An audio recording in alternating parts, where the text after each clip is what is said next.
Morning. Good morning.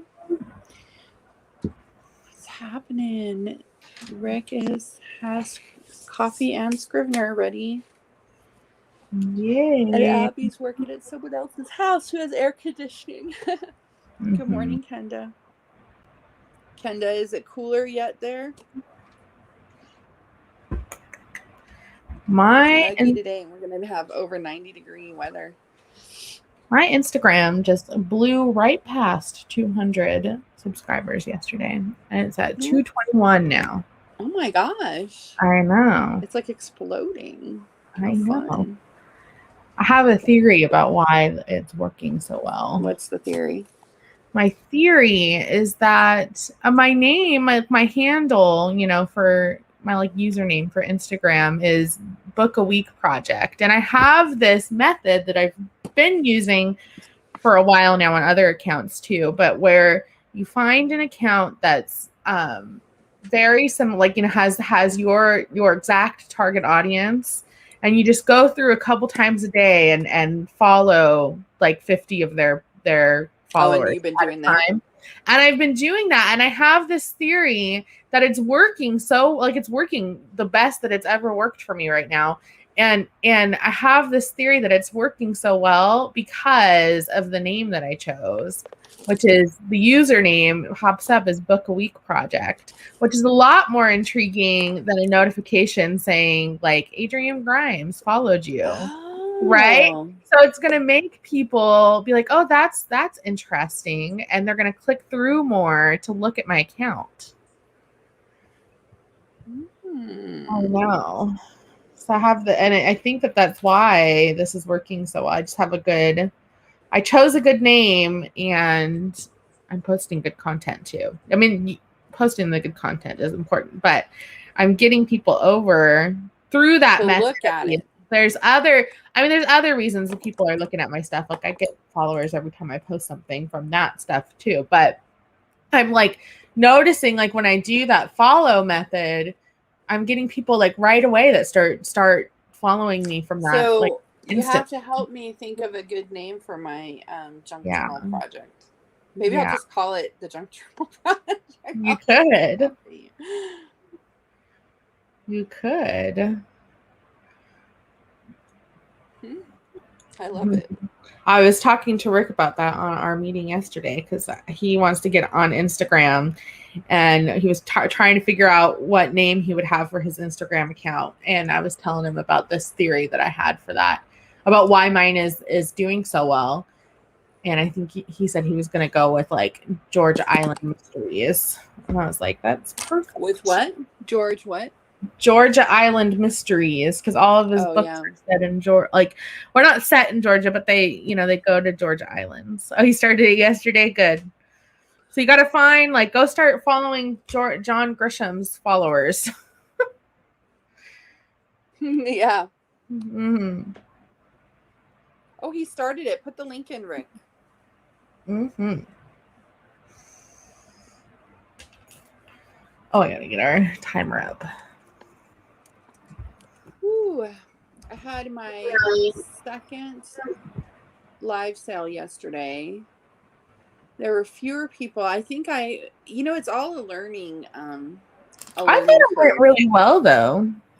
I thought it went well, but there stuff I thought would sell well didn't.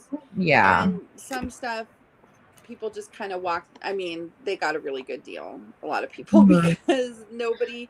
And I think that I learned that having a sale that's just one item is maybe not a great idea until I have a wider following.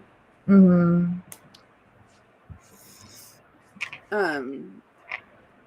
But I did have a couple people email me, including Priscilla, she's here, with orders. They watched the replay and then they emailed me. Oh, well, that's good. Oh. Terry's working on Verity Cogswell's cover. I love Canva. That's why I was in there right before this call, and Shanta was messaged me. She's like, "Can you not hear me?" Because I forgot that my computer was muted, and for some reason, and I was she was so intense on her work, working away. I was making an Instagram post. Oh, it's time up. the books that got me out of my reading slump. All right. And ready? Go. Yes. Go.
Yay. How did you do?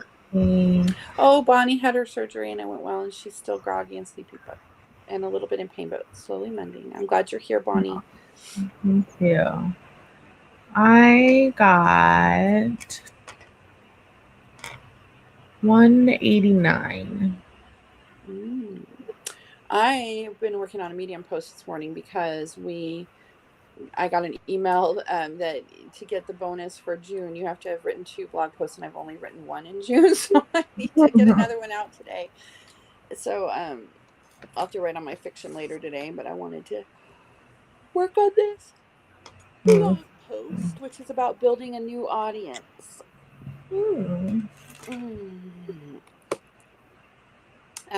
Let's see. Bonnie wrote 5 haiku. Good job, Bonnie. I've missed your haiku chords every morning. Kenna got 266 in an intense rejection scene. Oh, poor Brad. And Martha. Ballet Diva Girl, that's Rebecca. She got 226. And Lisa got 307. And Sarah, good morning, Sarah. She got 334. Good job. Shelly got 260. Abby got 215. And Sherry also got 215. They're twinsies, even with an interruption. And Susan got 258 on a second character profile. Good job, guys. Don't forget to hit the thumbs up, please.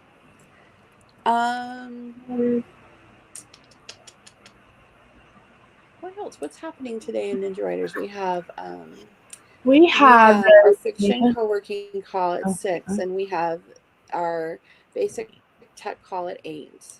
And there's a write-in, I believe, at 4 p.m. Eastern. And a write-in at 4. Okay. Rick got 272, and Glenna, good morning, Glenna.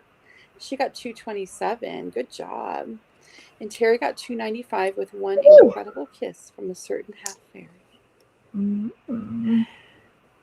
Oh, I'm excited for her story to be on Vella. Teresa got 3 pages edited, only 10 to go. Yay! Me and Kenda are glad that Glenna's here. We have missed her story. Okay,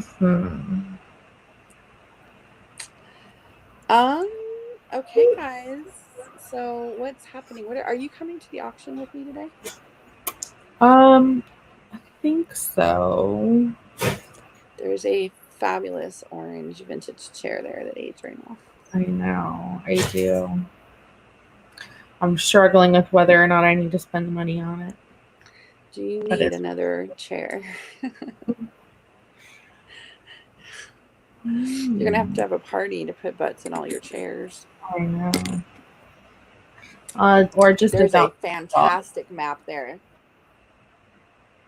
There's a great big roll-up map from 1854 there for Chautauqua County, New York that I really love. The funny thing about our auction is that, well, I think it's fantastic, but nobody else wants the stuff that I want. Yeah. So I go and it's I'm sure that it's going to sell for $1 million.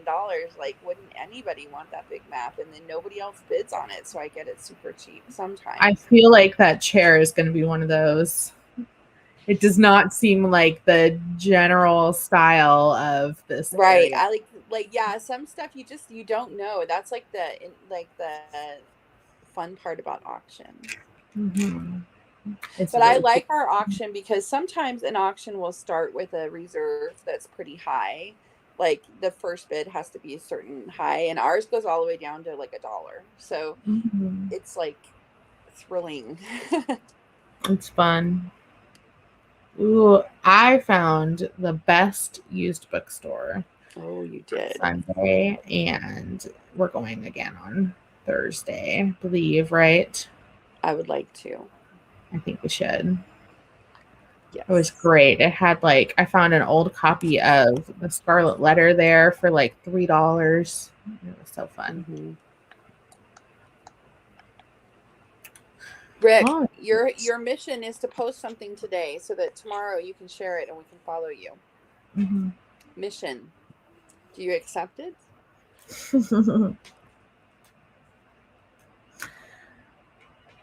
Oh, I need right.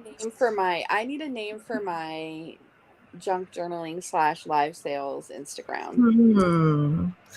Yeah, because it has to say, like, I feel like the junk journaling project would not say, like, oh, I'm selling vintage stuff, right? Right. And I feel like Ninja Rider Shop, which is what my It's Etsy not store gonna, is, it's definitely. too commercial. And it's also like Ninja Rider Shop does not yell, I'm posting Check me cute out, stuff or like of I'm something that you're gonna want to do with me. Yeah. I think you should call it something vintage or something thrifting, like the thrifty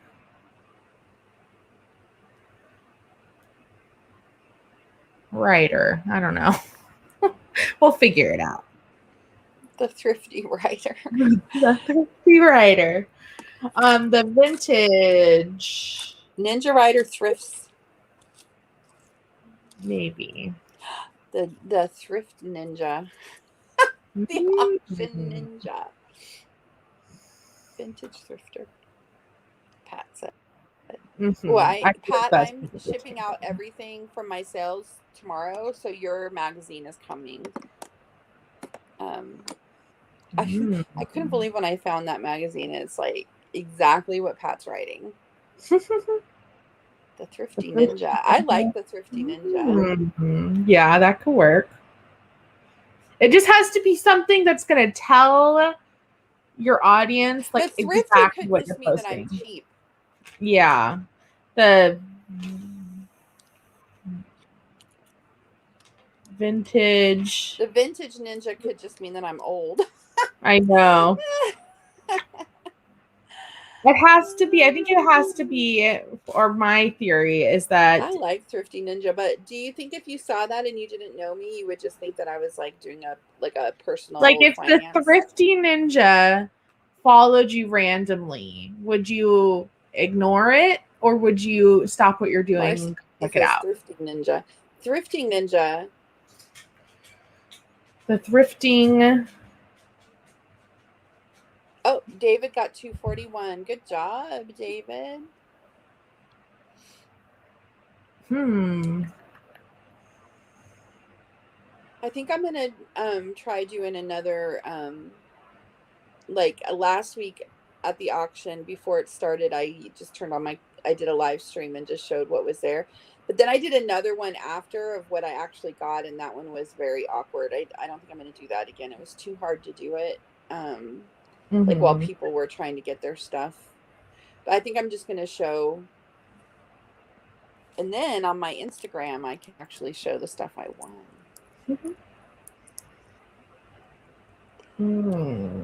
I love going to the auction. It's like the what kind of you buy when you thrift? Do you like to buy? You like quilts? Me? You I like vintage stuff. I like paper and ephemera and books. And like your stuff, your Instagram feed, the stuff you look for, you're not somebody who like your feed is gonna have like a ton of like Pyrex or like you don't buy a lot of glass stuff, you know. You buy paper stuff. I don't usually get I have a ton of it. It's not something I sell because it's too hard to ship and heavy. Yeah. And expensive. Well, and this doesn't need to be stuff that you're selling, right? Like what I'm noticing, but I buy it for myself. So you can show the stuff that you buy for yourself too. Yesterday I went to Goodwill because I wanted to take some pictures for this Instagram thing, and I bought. Oh, it's right here. Look, I bought this little container, and it's full of frogs. Like, look, they're like little. It's like a whole little collection of frogs, and like I don't know, I like weird little stuff. Like little frogs. I don't know if I'm gonna, I don't know if I just now have an instant collection of little frogs or if I'm gonna put them in I have like a little bucket of $1. Oh yeah. Like $1 stuff, Like look. Yeah. Well, it was a whole bucket of frogs, and then I found a rooster. So it was frogs and a rooster. Cute. But I what I don't know. yeah. But what I really love about thrifting is the stories, right? Because I'm like who collected these frogs and why? You know what I mean? Like Yeah. someone collected all of these little, like, look at this one's face. Someone collected all of these little frogs, and this is I'm going to show you my favorite one. Because look at his little face. Aw. What I'm noticing from looking, like when was looking for accounts to show you, is that a lot of people will have like like an account that is, showing, I don't know, just what they're finding at the stores and stuff. And then they'll have like an account for their shop specifically, right? So like, you don't have, you can post the stuff on there that you find you want to keep for yourself. Leilani, look, a blue. This one is blue. Is it showing up blue, or does that look green? No, It's turquoise. it looks green to me. Turquoisey, yeah, it looks turquoisey. I have a little blue frog.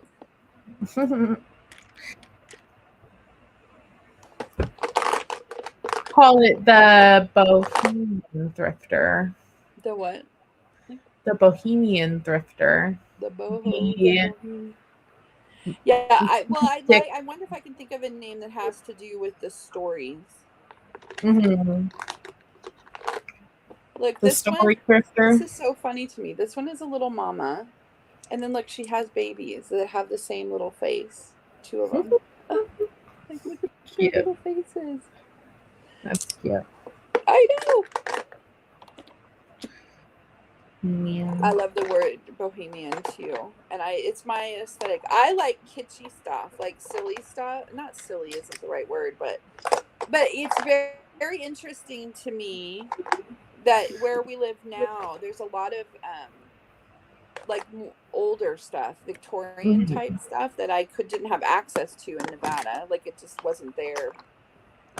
You didn't think about what your thrifting niche is. Like you look for things that I think are pretty bohemian and kitschy. Yeah. I like things that make me think of a story. The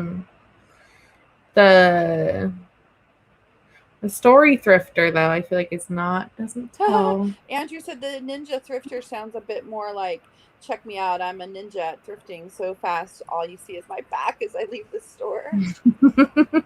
I kind of like the ninja thrifter because when I'm on YouTube, like when I go to other people's live streams, they all, because my YouTube name is Ninja Rider, everybody a lot of them just call me Ninja. Call you Ninja. Really like I always tell them I'm Shanta, and so some of them call me Shanta, but a lot of them just call me Ninja.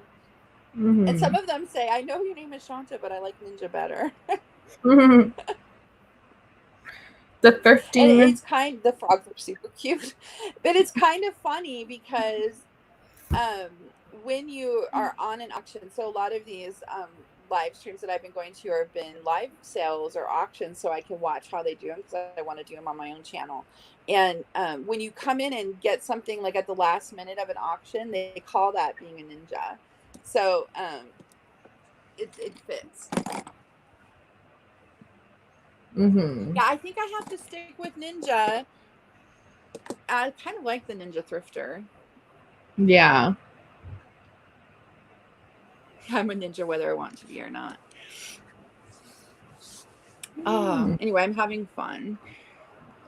And I'm excited to be able to teach because there hasn't been that much of a crossover between Ninja Riders and this other thing. So that means I get to, like, as I'm creating an audience for this stuff, I get to teach you guys what I'm doing. It's been a long time since I had to create an audience from scratch, and the online world changes so much that things that worked for me in 2015 may or may not still work. You know what I mean?